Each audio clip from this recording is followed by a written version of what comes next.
What's going on, guys? Thanks for tuning into my video. This episode's actually about why I feel there's a lack of WoW YouTubers.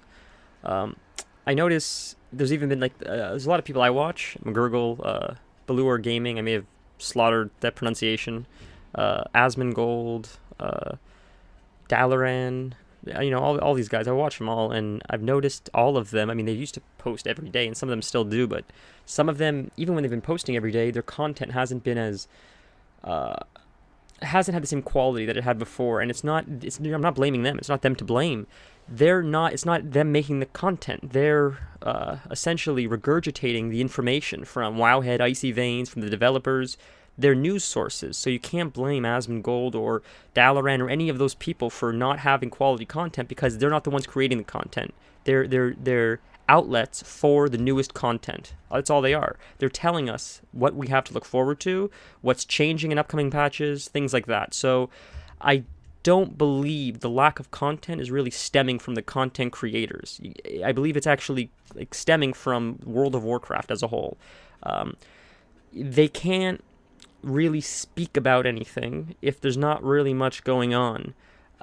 If Asmongold were to put out a video every single day, at some point the comments will start saying, you're getting very redundant. You're saying the same thing over and over again. And you can't get mad at him for saying that if you're requesting videos every day because there's only so much to talk about and you run out of topics, especially when the game has been the same X-Pack for over a year now.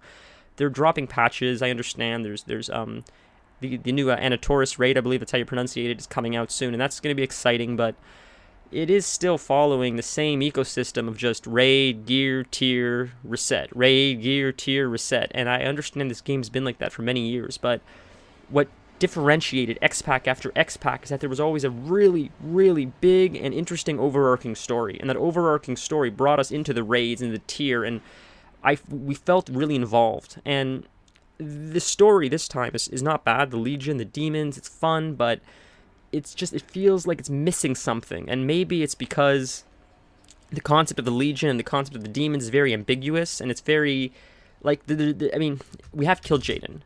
And Kil'jaeden is a big bad guy. Sargeras is a big bad guy, so we do see light at the end of the tunnel. There is a finishing point. Kill Sargeras or get to Sargeras, and he's the big baddest guy, and that's it.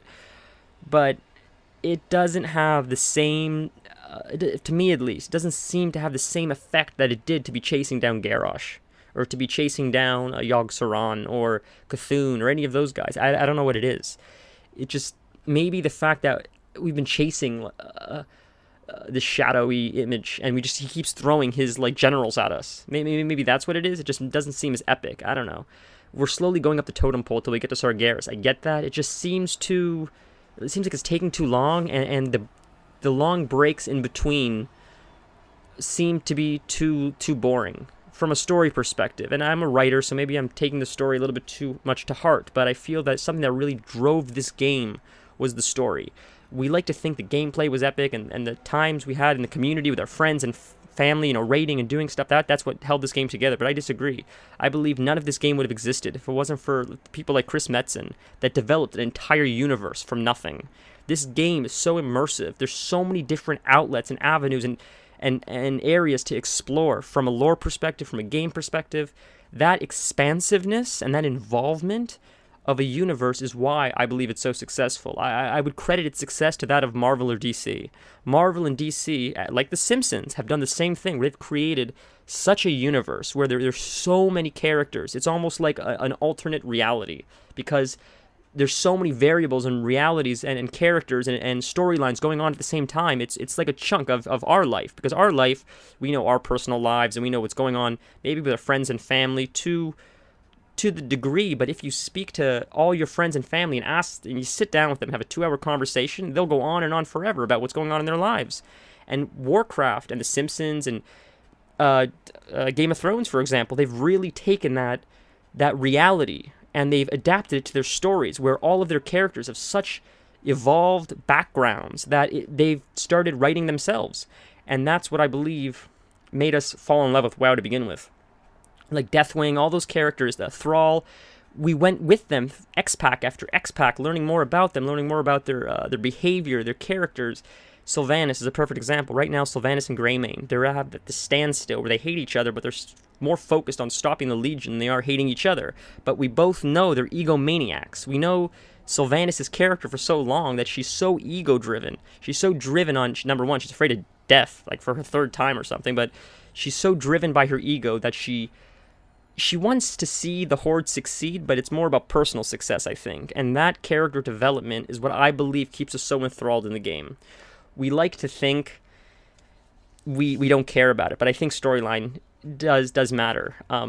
We talk about balance mattering, but in reality, and I know people got so mad when Ian said this yesterday. He said, how important is balance really, or something like that. But in reality, he's right, and I'll tell you why. Because if you don't play from a competitive perspective for a second, okay? Just take away recount. Let's say you didn't know what your numbers were.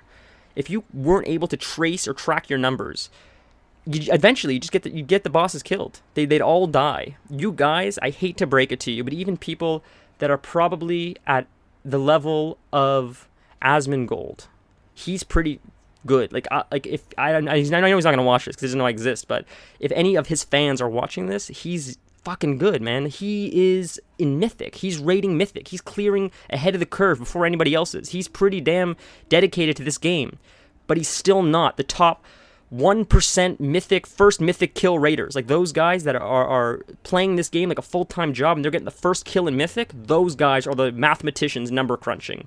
And those guys are the ones that are really focused on balance. Because if a Warlock's corruption is doing 2% less damage than a Destruction Warlock's Chaos Bolt, then maybe it's not worth having an Affliction Warlock, because that 2% is a 2% difference that may push you over the edge to beat the Russian team in first kill for Mythic. Asmongold isn't at that level from my understanding. He's just a Mythic Raider, and that's very high-end raiding. That's a very serious level of raiding, but it's not to the degree where you're just taking out all the stops. To put it into perspective, comparing it to something else, the level of drug testing or testing for like the Olympics, for example, is incredibly more accurate and incredibly more involved than that of a more minor league.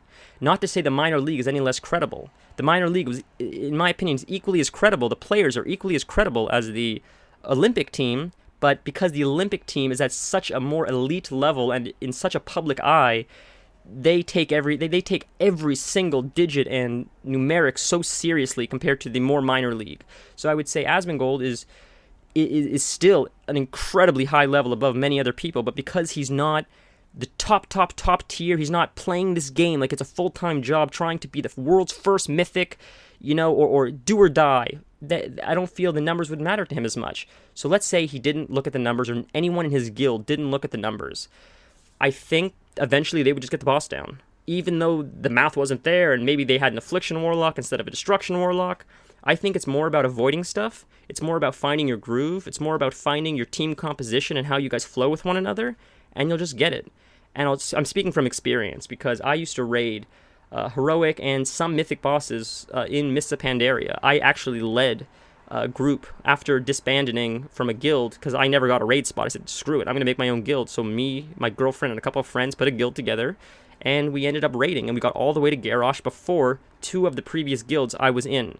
They had raid groups established before I even built a guild, but because I stopped focusing so much on the numbers and I focused more on the people and the chemistry of one another and how we interact and do we get along, and are we able to read off each other without even having to speaking? Are we able to just be self-aware of our strengths and weaknesses? Because if we have that compatibility where I know this person's not very good at picking up ads, but they're really, really good at bursting, maybe I will make that person more focused on the boss and I'll be the tank to pick up the ads. Little intricacies like that. It helps push you guys along. Everybody has strengths and weaknesses, and to acknowledge those strengths and weaknesses in a raid environment, I feel would have a greater impact overall than just focusing on the number crunching. And I think that's what Ian was trying to say. But let me know what you guys think. Let me know in the comments. Let me know what you guys think about this style of video. I hope someone cares, because I mean I care about this game from a community level, from a game level, and I feel that a lot of people are disconnected from the fact that you're actually speaking to real people. When we get frustrated with people in this game, we forget that there's someone sitting on the other side of that keyboard, and they're a person too. So it's good to remember. That's all. Anyways, have a good day, guys. Let me know what you think of these videos, because if you like them, I'll keep making them.